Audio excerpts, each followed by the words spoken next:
La historia comienza en Manila, Filipinas. Un hombre, Dicken, se despierta en una habitación de hotel, sintiendo que su vida no es lo que esperaba. Reflexiona sobre cómo nada ha salido como él pensaba. En un bar, conoce a una misteriosa mujer. Afuera, la mujer es atacada por un hombre. Dicken interviene, usando sus habilidades de combate para defenderla. Después de salvarla, ella le agradece y él le ofrece una bebida. En el bar, la camarera, Beth, se presenta. La mujer lo invita a bailar, reconociendo su destreza en la pelea. Pasan la noche juntos en su habitación de hotel. A la mañana siguiente, Dicken se encuentra con un sacerdote, confesando que tiene mucho miedo. Siente que su propia fuerza le está fallando. Desesperado, Dicken llama a un viejo amigo, Kung, pidiendo ayuda. Le pide a Kung que le consiga morfina urgentemente. Dicken se da cuenta de la terrible verdad, se despierta con una cicatriz y un manual de cuidados postoperatorios. Le han robado un riñón mientras dormía. Kung llega con su ayudante Naron para ayudar a Dicken. Kung examina la herida y se da cuenta de la gravedad de la situación. Sospecha que le dejaron dinero para que pareciera que vendió su riñón voluntariamente.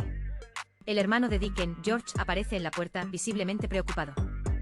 George está furioso porque un evento importante programado para 2 días después está en peligro. George lamenta la situación, culpando a Dicken por el desastre que siempre parece seguirle. Kung le pide a Dicken que no llame a un médico, ya que no hay tiempo que perder. Dicken le cuenta a Kung sobre la mujer que lo drogó, describiéndola. Kung decide revisar las cámaras de seguridad del hotel para identificarla. Dicken recuerda que la conoció en un club llamado Vortex. A pesar del peligro, Dicken está decidido a recuperar su riñón. George confronta a Dicken, recordándole que es solo un profesor universitario. Se revela que solo tienen unas 10 horas antes de que el riñón sea trasplantado a otra persona. Dicken advierte a George que se mantenga al margen. Armado con una Biblia, Dicken se prepara para buscar respuestas. Dicken y George llegan al Club Vortex para encontrar a la camarera, Beth. Dicken la presiona agresivamente, usando la Biblia para amenazarla si no coopera. Un hombre interviene, diciéndole a Dicken que se vaya. Se desata una violenta pelea en el club. Dicken acorrala a un hombre que parece saber algo, amenazándolo de nuevo con la Biblia. Le exige saber dónde está su riñón. El hombre, asustado, revela el nombre de la mujer, Anna Riley. Le dice que Anna iba a un club de lucha secreto para encontrarse con su jefe, Zan. También menciona a otro hombre involucrado, llamado Drake. El club es secreto y cambia de ubicación cada semana. George cuestiona los métodos violentos de Dicken. Dicken se despierta en el Hospital Santa Ángela, llevado allí por su hermano. Kung le explica que el jefe de médicos es un especialista en riñones y que su ingreso fue discreto. Kung revela que él y Dicken se conocieron profesionalmente, primero en bandos opuestos. Explica que Dicken es un especialista en secuestros y rescates. A pesar de su estado, Dicken insiste en irse para continuar la búsqueda. Kung informa que las grabaciones del hotel fueron borradas, pero las cámaras de tráfico captaron algo. Muestra una foto de Anna Riley y se ofrece a rastrear su teléfono. Dicken reconoce a Drake en otra imagen y confirma que el club se llama Gratis. Kung no entiende por qué arriesgar tanto por un riñón, ya que se puede vivir con uno. George le revela la verdad a Kung. El riñón era para su hija de 9 años, Isabella. Isabella sufre de una grave enfermedad renal y necesita el trasplante para sobrevivir. Sin el riñón de Dicken, a Isabella le quedan apenas 3 meses de vida. La revelación le da a Kung una nueva perspectiva sobre la urgencia de la situación. Kung se moviliza para rastrear el teléfono de Anna y conseguir armas. Dicken se da cuenta de que está solo en esto, ya que su propia gente no puede ayudarlo. Dicken salta del coche en marcha para evadir la vigilancia, demostrando su entrenamiento.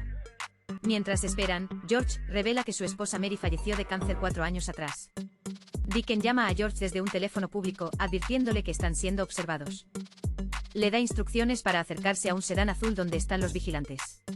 Dicken sorprende a los hombres, iniciando una persecución.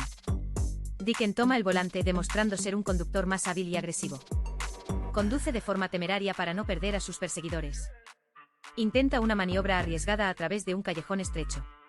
Kung informa que ha localizado el club de lucha en un muelle al otro lado de la ciudad.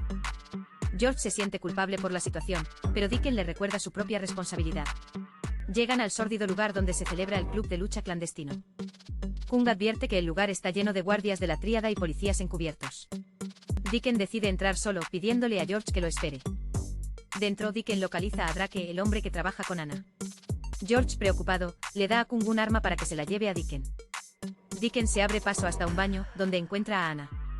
Anna, arrepentida, le pide perdón y confiesa que fue contratada por Drake. Explica que lo hizo por dinero para comprar su libertad de Zan y escapar de esa vida. Zan, el proxeneta de Anna, aparece seguido de cerca por Kung. Drake entra en escena, revelando que él orquestó todo. Le ofrece a Deacon dinero para que desaparezca, pero Deacon se niega. Drake revela su plan. Tiene el arma de Deacon y planea incriminarlo por el asesinato de Zan. Le da a Deacon una elección, irse y vivir, o quedarse y morir. George aparece apuntando con un arma para ayudar a su hermano. Drake se burla de él, diciendo que no se atreverá a disparar y que dejará huérfana a su hija. Drake revela que el riñón ya está en su nuevo hogar, y que la operación ha terminado. Se desata un tiroteo masivo en el club. Tras la masacre, Kung advierte que ahora son hombres marcados y deben huir de la ciudad. Deacon se niega a irse, ya que significaría la muerte de Isabella. Anna, sintiéndose culpable, pregunta quién es Isabella. Anna se entera de la verdad y se da cuenta de que Deacon no es compatible con su propia hija. Se revela la dolorosa verdad: Isabella no es hija biológica de George. Anna, llena de remordimiento, les da el dinero que recibió por el trabajo para ayudar a Isabella. Deacon deduce que el receptor del riñón debe ser alguien rico y compatible con Isabella. Necesitan la lista de trasplantes para encontrar al hombre que recibió el riñón. George conoce a un hacker de su época universitaria que podría conseguirles la lista. El hacker se preocupa por las consecuencias, pero George le ruega, revelando que es por su hija. El hacker revela que alguien ya intentó contratarlo para obtener la misma lista. Les da el nombre: Simon Reed III, un expatriado estadounidense y director de una corporación militar. La corporación Harmony resulta ser un proveedor de mercenarios a nivel mundial. Deciden refugiarse en la casa de verano de la familia para planear su próximo movimiento. En la casa, Anna ve una foto de la difunta esposa de George, Mary. George le cuenta a Anna la historia de su relación con Deacon y Mary. Confiesa que hace 10 años, durante una separación, Mary y Deacon tuvieron una aventura. Fue entonces cuando Mary quedó embarazada de Isabella. George sabía que no podía ser el padre, ya que es estéril, pero la perdonó y crió a Isabella como suya. George, con la conciencia apesadumbrada, dice que no pueden matar a quien recibió el riñón.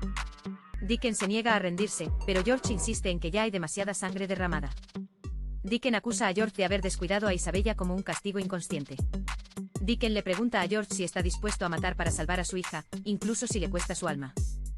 George finalmente cede y ofrece el dinero del seguro de vida de Mary para financiar la operación. George golpea a Deacon, liberando años de resentimiento acumulado.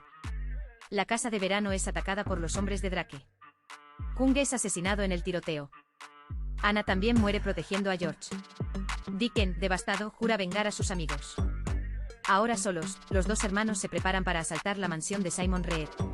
Deacon confiesa que su verdadera especialidad es matar gente. Deacon le da instrucciones a George, pero le prohíbe entrar en la casa bajo cualquier circunstancia.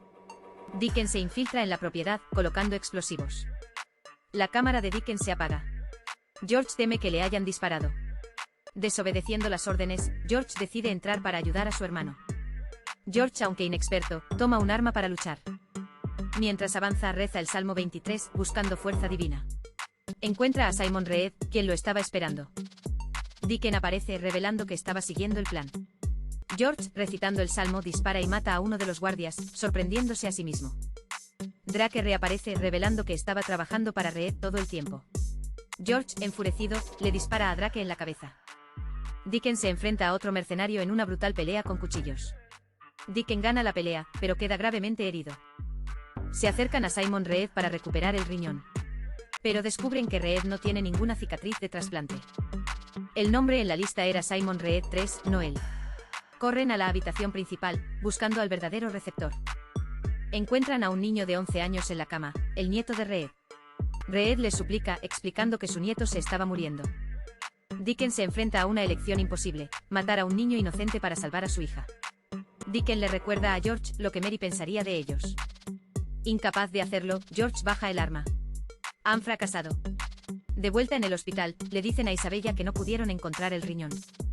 George, resignado, dice que el destino de su hija está ahora en manos de Dios. Deacon, debilitado, le pide a George que sostenga a Isabella. Deacon conoce a su hija por primera vez, presentándose como su tío. George se da cuenta de que Deacon ha estado sangrando profusamente todo este tiempo. En su último aliento, Deacon le ofrece a George su otro riñón para salvar a Isabella. Le pide que sea su regalo final, su redención. George, entre lágrimas, perdona a su hermano. Deacon muere en los brazos de su hermano. Un año después, George e Isabella, ahora sana, visitan un cementerio. Honran a Mary y a Deacon, cuyo epitafio lo describe como hermano, soldado y salvador. George espera que su hermano haya encontrado la paz en el cielo. If you want a recap of your favorite movies and shows, comment below, and don't forget to subscribe, like, and turn on notifications so you don't miss the next ones. See you next time, everyone.